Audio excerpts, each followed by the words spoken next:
देश में हर बात पर इतनी राजनीति क्यों होती है? आज लोकसभा में राष्ट्रपति द्रौपदी मुर्मू के अभिभाषण से पहले जब उनके आसन के सामने सेंगोल यानी राजदंड को स्थापित किया गया तो विपक्ष ने इसके खिलाफ भी हंगामा शुरू कर दिया। देखिए, विपक्ष जय श्री राम का नारा नहीं सुनना चाहता, लेकिन अब सेंगोल को भी नहीं देखना चाहता। विपक्षी दलों का कहना है कि सेंगोल राजशाही शासन का प्रतीक है, जिसे लोकतांत्रिक भारत की संसद में स्थापित करना भारत के संविधान का अपमान है। जबकि सरकार का कहना है कि सेंगोल सिर्फ शासन का प्रतीक नहीं, बल्कि ये जनता के प्रति समर्पित रहने का भी प्रतीक है, और इसीलिए इसे राष्ट्रपति के अभिभाषण के दौरान लोकसभा में स्थापित करना भारत के मूल्यों को मजबूत करता है। और इसीलिए आज जब राष्ट्रपति द्रौपदी मुर्मू ने संसद के दोनों सदनों को संबोधित किया तो उनके ठीक सामने ये सेंगोल स्थापित था। महामहिम राष्ट्रपति जी,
समाजवादी पार्टी के सांसद आर.के. चौधरी ने भारत के इस पारंपरिक सेंगोल को एक डंडा बताया है। कहा है कि यह महज एक डंडा है, और यह भी कहा है कि भारत इस डंडे से नहीं बल्कि संविधान से चलेगा। और उन्होंने लोकसभा स्पीकर ओम बिरला को एक पत्र लिखा जिसमें सेंगोल को संसद भवन से हटाकर उसके स्थान पर संविधान की एक प्रति स्थापित करने की मांग की, और अखिलेश यादव ने भी इस मांग का समर्थन किया है। सेंगोल तमिल भाषा का शब्द है, उस माने हुए राजदंड। राजदंड माने राजा की छड़ी, राजा डंडा। कभी देश में राजपाट था राजाओं का, तब सेंगोल का महत्व था। राजा अपने दरबार में न्याय करने के लिए सेंगोल साथ बैठता था और डंडा पीटता था, तो ना खाता ना बही, राजा साहब ने जो कह दिया वही सही। अब देश में लोकतंत्र है, और लोकतंत्र को चलाने के लिए संविधान है। हमारा मामला है, हमारा मानना है कि अब सेंगोल का महत्व नहीं है। संसद, हमारी संसद लोकतांत्रिक केंद्र है, तो निश्चित तौर पे हमारा मानना है कि यदि लोकतंत्र को वापस लाना है या लोकतंत्र बरकरार रखना है तो सेंगोल को हटाना है। मुझे लगता है कि हमारे सांसद इसलिए कह रहे होंगे कि जब पहली बार लगा था तो प्रधानमंत्री जी ने बाकायदा प्रणाम किया था। इस बार शपथ लेते समय शायद वो भूल गए, उसी को याद दिलाने के लिए लगता है मेरे पार्टी के सांसद ने कुछ इस तरह का पत्र लिखा है। तो मैंने क्या कहा जब प्रधानमंत्री जी ही प्रणाम करना भूल गए तो इसका मतलब उनकी भी इच्छा कुछ और होगी। विपक्ष इस मुद्दे को संविधान वर्सेस सेंगोल की लड़ाई बना रहा है। मतलब या तो संविधान रहेगा या सेंगोल रहेगा, या फिर इन दोनों का आपस में संविधान बनाम सेंगोल। लेकिन आज हमारा सवाल यह है कि क्या संविधान और सेंगोल एक साथ नहीं रह सकते? क्या सेंगोल को रखना संविधान का अपमान होगा? और क्या ऐसा नहीं हो सकता कि संसद में संविधान भी रहे और सेंगोल भी रहे? तमिल में सेंगोल का अर्थ होता है संपदा से संपन्न, और इसे राजदंड भी कहा जाता है। और यह राजदंड दक्कन के चोल साम्राज्य से जुड़ा हुआ है, और ऐसा माना जाता है कि यह सेंगोल उस व्यक्ति को दिया जाता है जिससे निष्पक्ष और न्यायपूर्ण शासन की उम्मीद की जाती है। वर्ष 1947 में जब ब्रिटिश सरकार भारत को गुलामी से मुक्त करने वाली थी, तब इस बात पर काफी चर्चा हुई कि आजादी से पहले सत्ता हस्तांतरण कैसे होना चाहिए। उस समय भारत के पहले गवर्नर जनरल रहे सी राजगोपालाचारी से इस पर सुझाव मांगा गया और काफी चर्चा के बाद यह तय हुआ कि चोल साम्राज्य का राजदंड यानी ये सेंगोल अंग्रेज पंडित जवाहरलाल नेहरू को सौंपेंगे और इस तरह सत्ता का हस्तांतरण होगा।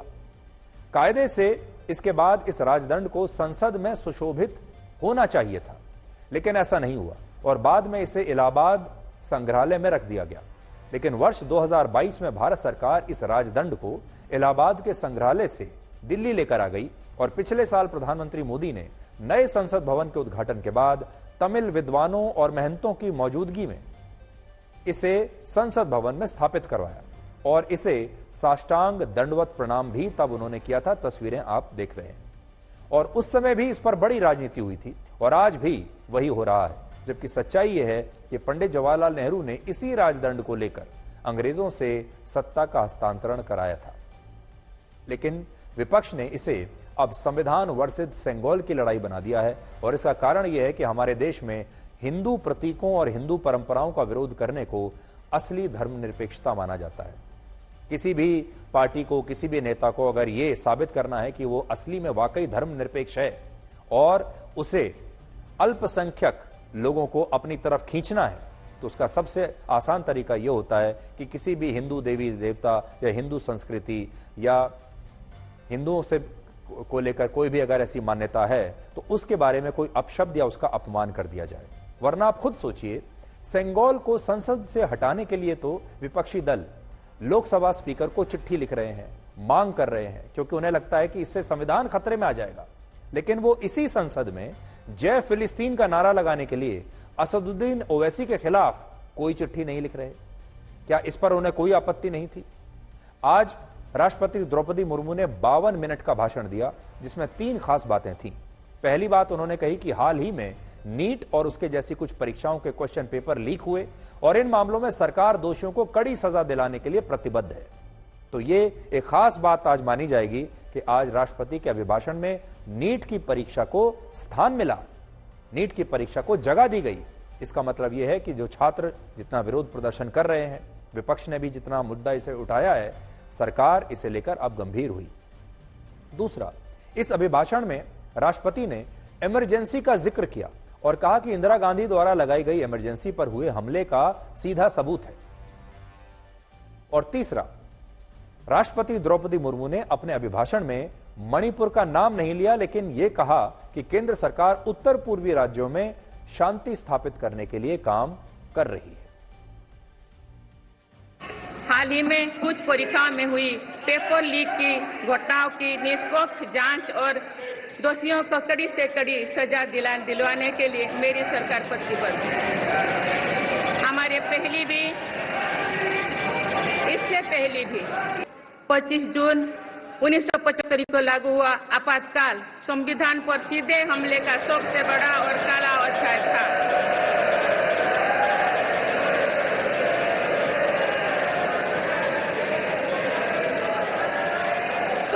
पूरे देश में हाहाकार मच गया था, लेकिन ऐसी असंवैधानिक ताकतों पर देश ने विजय प्राप्त करके दिखाया, क्योंकि भारत के मूल में गणतंत्र की परंपराएं रही है।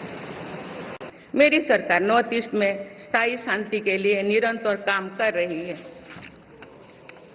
पिछले इस 10 वर्षों में अनेक पुराने विवादों को हल किया गया, अनेक अहम समझौते हुए हैं। नॉर्थ ईस्ट में अशांत क्षेत्रों में तेज विकास करके चरणबद्ध तरीके से अफवाह हटाने का काम भी जारी। आज कांग्रेस के सांसद शशि थरूर ने लोकसभा में जब शपथ ली तो इस पर भी काफी हंगामा हुआ और शपथ के बाद उन्होंने जय संविधान कहा और उसके बाद से ही जय संविधान पूरे देश में इसकी चर्चा होने लगी, क्योंकि शशि थरूर ने अपनी शपथ के बाद यही कहा था, जिस पर लोकसभा स्पीकर ने कहा कि आखिर संविधान की शपथ में जय संविधान कहने की क्या आवश्यकता है। देखिए आज कैसे हंगामा हुआ। जय हिंद, जय संविधान।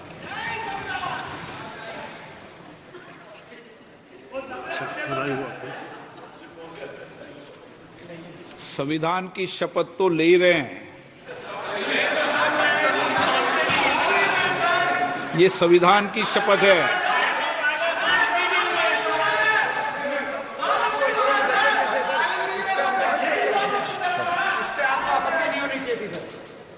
किस पे आपत्ति नहीं हो, सलाह मत दिया करो। चलो बैठो, चलिए।